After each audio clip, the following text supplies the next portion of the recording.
Thank you so much for joining us here.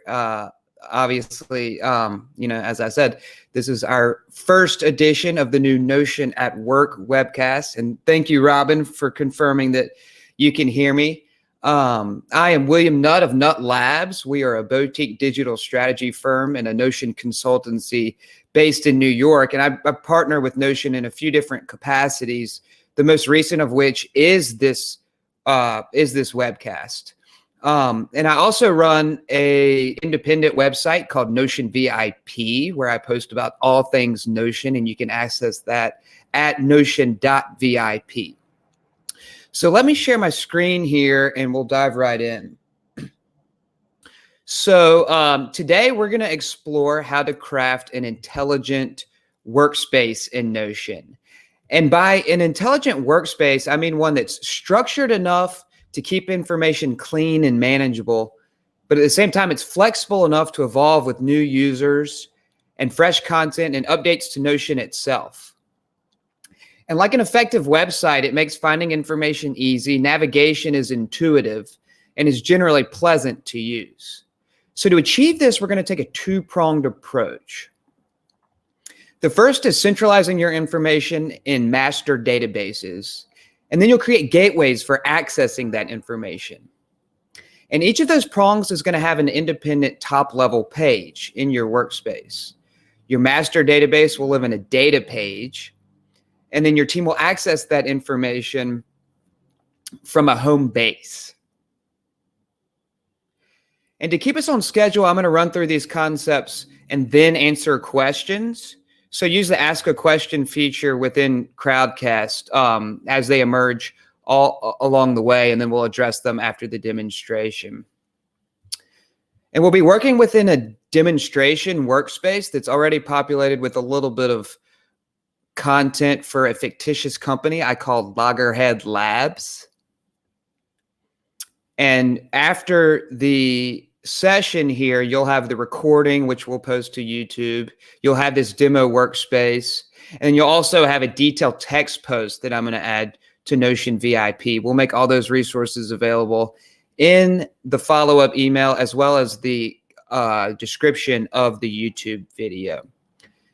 And so if it seems a little quick today, just know that as you implement these strategies at your own pace afterwards, you'll have all of those resources for reference. So let's jump into the first part of our two-pronged approach here, and that is centralizing your information in master databases. And for guidance, we're going to reference the PARA method. And if you're unfamiliar with PARA, it's an organizational method developed by a friend of Notion, Tiago Forte, that segments information into 4 buckets, which I've oversimplified here for our particular context.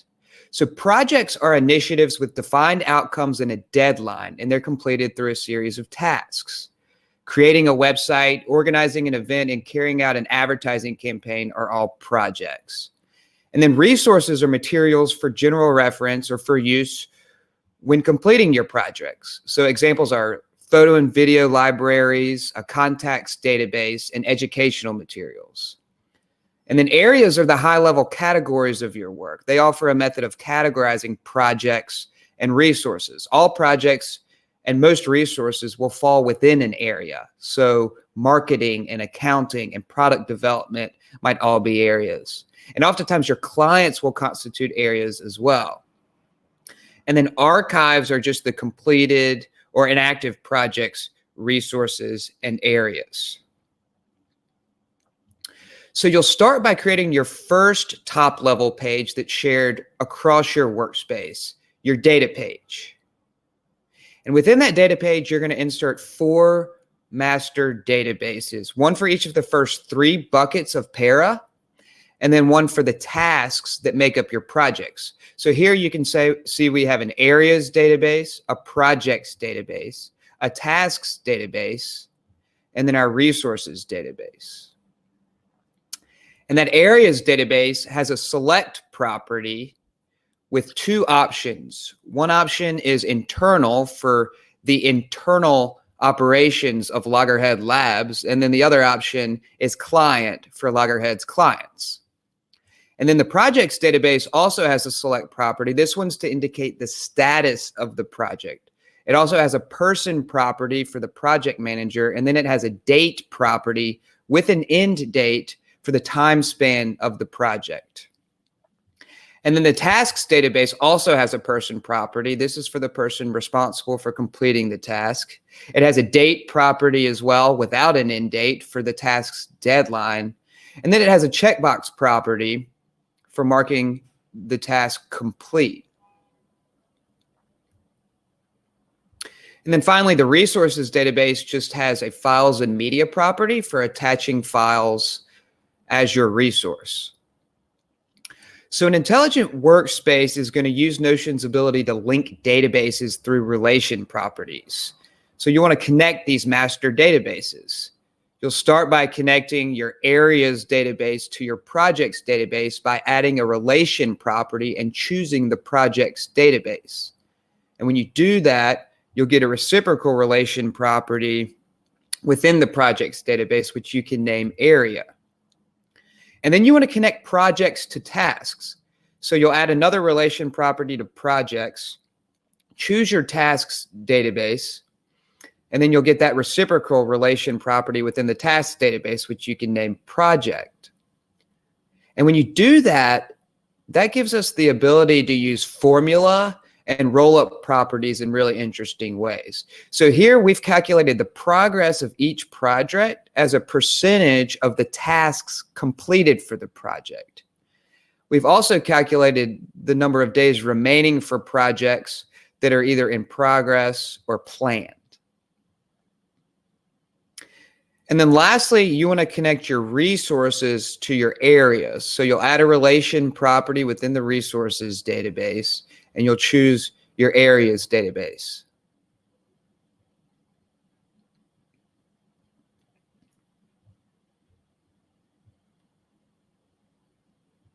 So once you've established your master databases and connected them, you're ready to add a little bit of content to work with. So you'll start by adding just a few areas, and then add at least one project that falls within one of those existing areas. And when you do that, be sure to choose that area within the relation property. And then for that project, add a few tasks that you'll need to complete in order to complete the project, and be sure to choose the project within the relation property.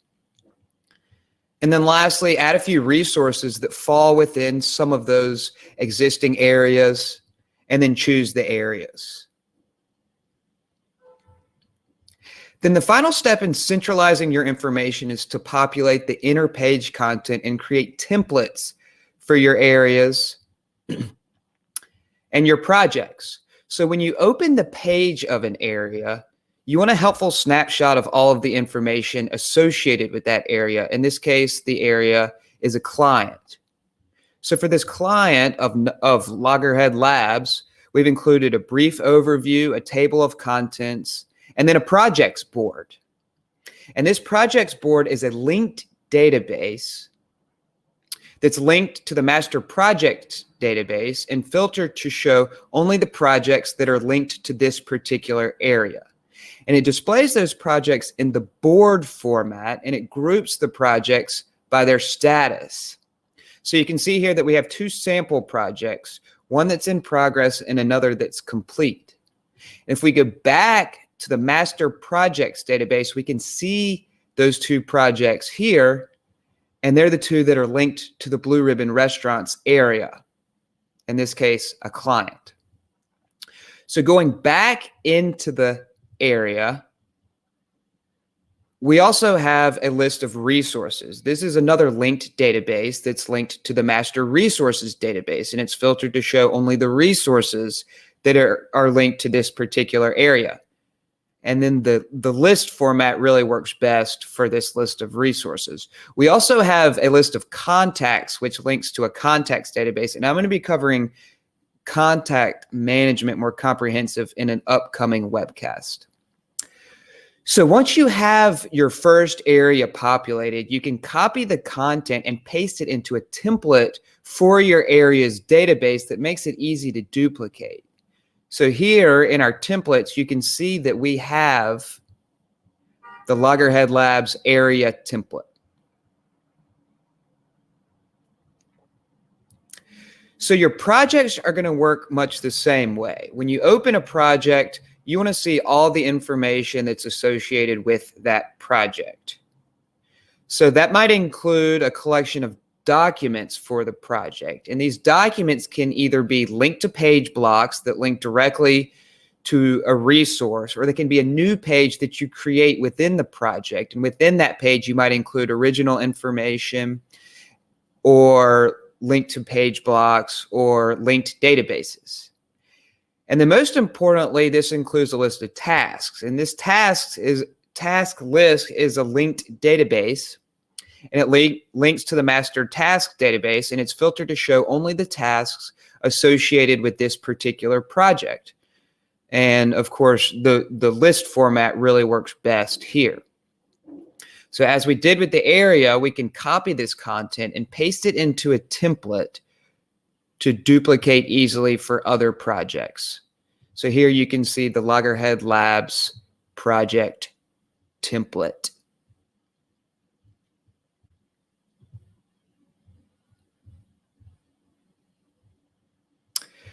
So once you've centralized your information in master databases, you can access those databases easily from the sidebar. And those master databases fold up nicely into the data page within the sidebar. And we're just about ready for the second part of our two-pronged approach. But first, I want to quickly review the 3 different ways that you can add resources to your master resources database. So the first is a page where you compose the material directly within the resources database page, such as adding your mission and vision. The second is an inner database where you create a database within that resources database page, such as a contact list or a contact database. And then lastly, you can just attach one or more files to that files and media property that you included with your resources database. So now we're ready to move on to the second part of our two-pronged approach, and that is creating access to the information that we just centralized within these master databases.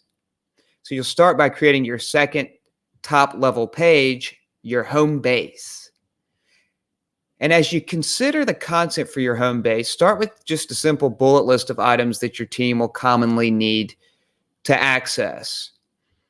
And generally, those will be areas and resources, while projects are typically accessed within areas, and then tasks are typically accessed within those projects.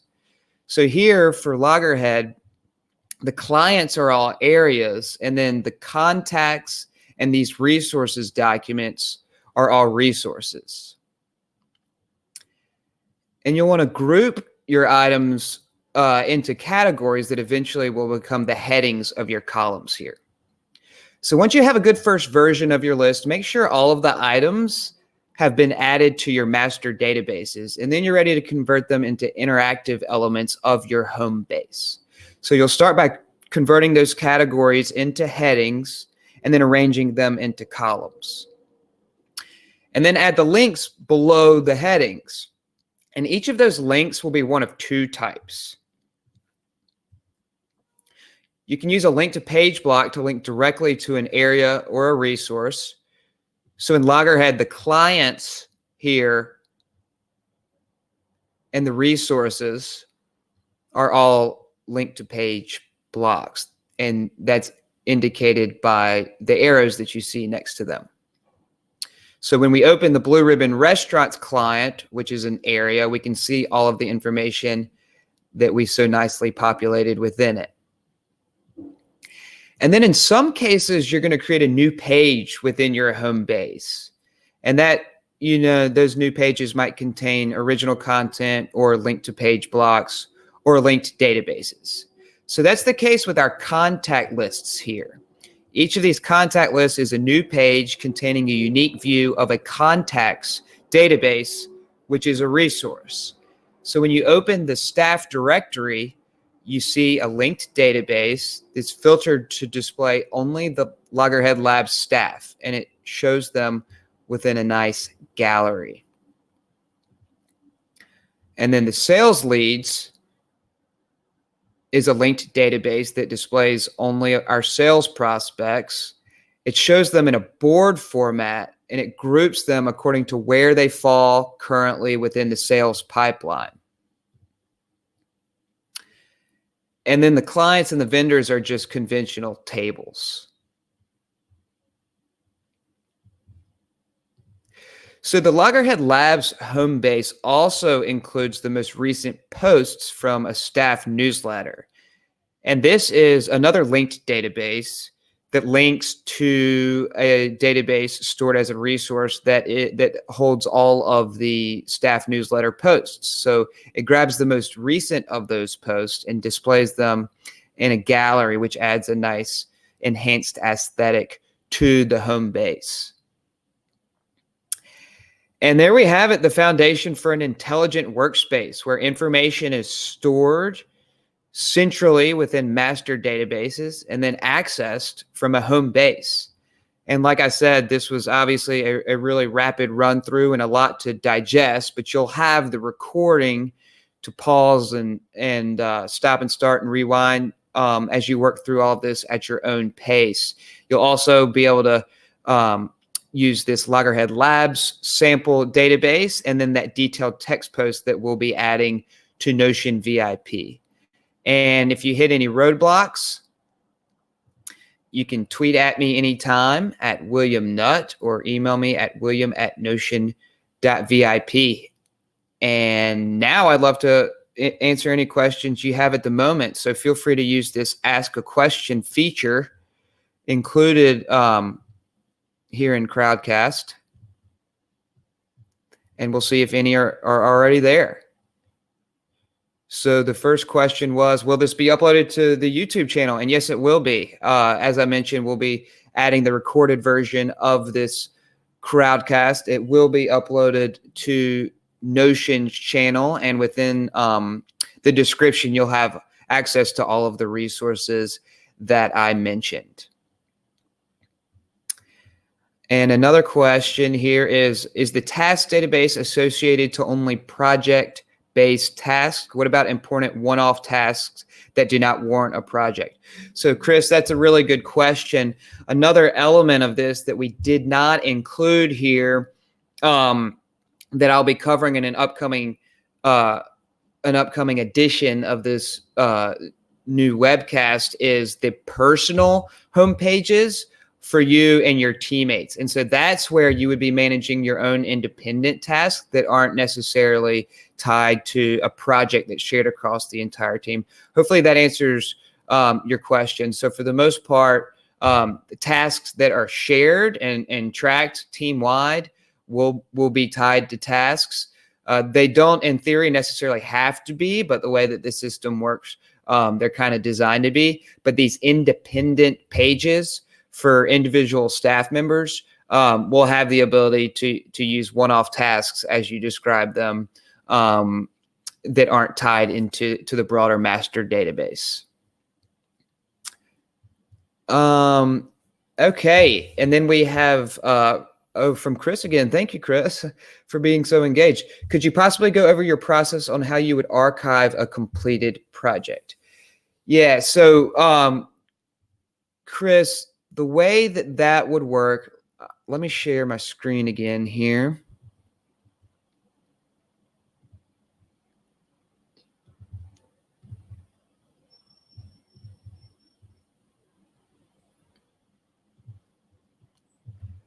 So I don't have it configured quite yet in this Loggerhead Labs database, but let's take, for example, our Blue Ribbon Restaurants area, our Blue Ribbon Restaurants client, which is also an area. And then we have our Blue Ribbon website, which is our project within that area. So we're displaying the tasks here as a filtered list. And if we wanted to hide the tasks that would already be completed, then we would just add a filter to this task list that that does not display the completed tasks. So we would choose we would add a second filter here where the task is not, or I'm sorry, not the task, but completed is not checked. And that will leave us only with the tasks that have not yet been checked. So I'm going to undo that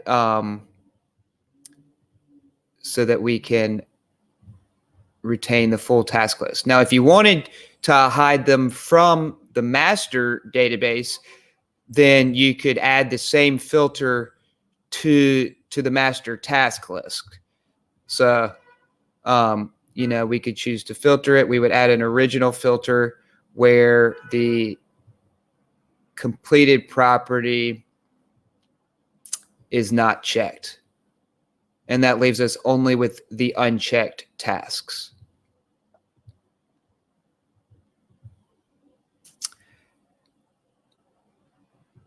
Okay, Robin, Maximilian, thank you for your kind comments on this first edition here. Sorry for the hiccups up front, but hopefully we found a rhythm here a little bit later.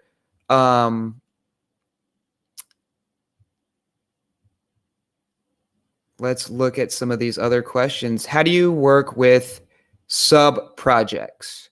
So thank you for the question about sub-projects. Right now, they're, you know, as I mentioned, this Loggerhead Labs database is kind of preliminary, designed only to represent kind of the high level concepts of this system.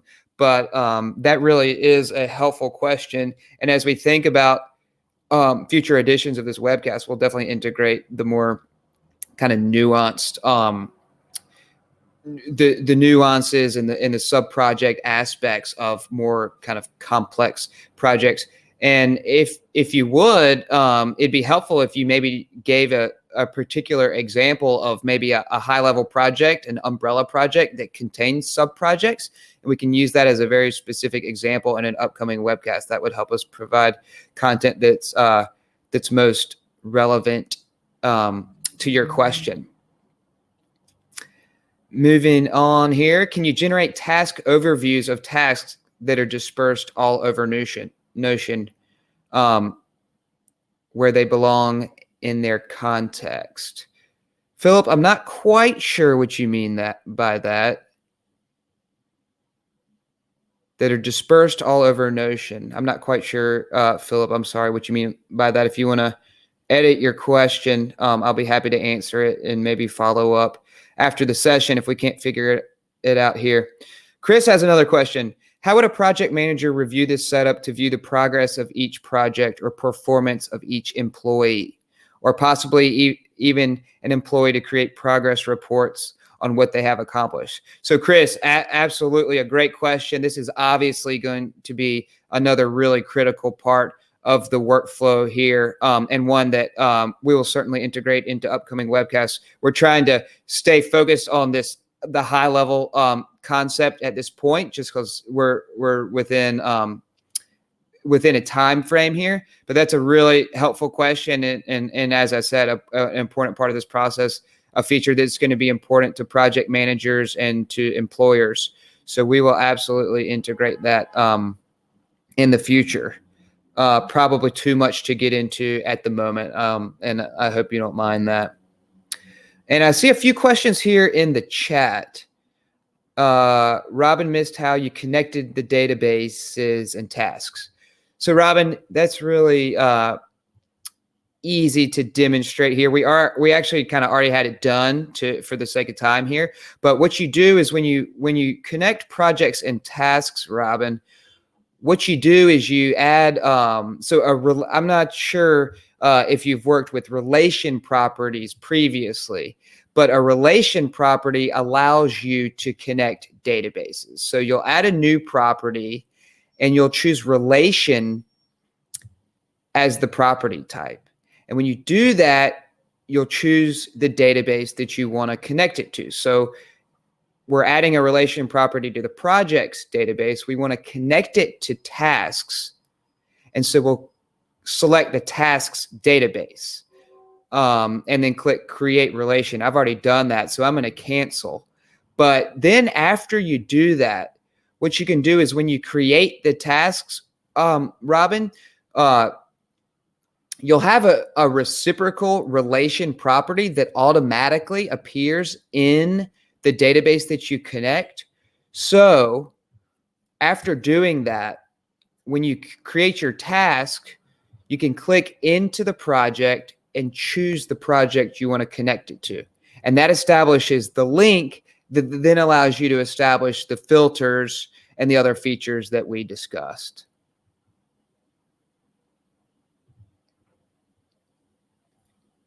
Hopefully that answers your, okay. Oh,